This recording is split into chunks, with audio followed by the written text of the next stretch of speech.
চোঙে আর আওয়াজ দিতে হবে না, আধুনিক যুগ তো, আর চোং দিয়ে কেন বলতে হবে, আমি মোবাইলে অ্যাপ বের করে দেব। ভারতে আবারও ধর্মীয় ইস্যুতে নতুন বিতর্কের জন্ম দিয়েছে বিজেপির এক বিধায়কের মন্তব্য। পশ্চিমবঙ্গের আলিপুর দুয়ারের বিজেপি বিধায়ক উমেশ রায় প্রস্তাব দিয়েছেন, মসজিদে লাউড স্পিকারে আজান প্রচারের পরিবর্তে মুসলমানদের মোবাইল অ্যাপ ব্যবহার করা উচিত। তার মতে, বিশেষ অ্যাপের মাধ্যমে নামাজের সময় অ্যালার্ম বেজে উঠলে শব্দ দূষণ কমবে এবং অন্য ধর্মাবলম্বীদেরও অসুবিধায় পড়তে হবে না। এই মন্তব্য প্রকাশ্যে আসতেই শুরু হয়েছে ব্যাপক আলোচনা ও সমালোচনা। সামাজিক যোগাযোগ মাধ্যম থেকে শুরু করে রাজনৈতিক অঙ্গন, সব জায়গাতেই বিষয়টি নিয়ে চলছে তর্ক বিতর্ক। অনেকেই বলছেন, আজান কেবল নামাজের সময় জানানোর বিষয় নয়, এটি ইসলামের বহু বছরের ধর্মীয় ঐতিহ্য ও পরিচয়ের গুরুত্বপূর্ণ অংশ।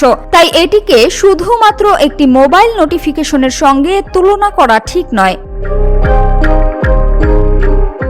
ধর্মীয় নেতাদের একাংশ এই মন্তব্যকে উস্কানিমূলক বলেও আখ্যা দিয়েছেন। তাদের দাবি, একটি নির্দিষ্ট ধর্মের চর্চা ও সংস্কৃতিকে লক্ষ্য করেই এ ধরনের বক্তব্য দেওয়া হচ্ছে, যা সাম্প্রদায়িক সম্প্রীতির জন্য ভালো বার্তা নয়।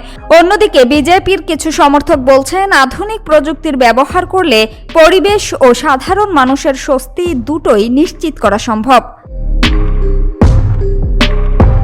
তবে বিতর্ক এখানেই থেমে নেই। অনলাইনে অনেকেই কটাক্ষ করে লিখেছেন, তাহলে আজানের জন্য আলাদা অ্যাপই বের করে দেয়া হোক। আবার কেউ কেউ প্রশ্ন তুলছেন, ধর্মীয় আচার অনুষ্ঠানের বিষয়ে রাজনৈতিক মন্তব্য আদৌ কতটা প্রয়োজন।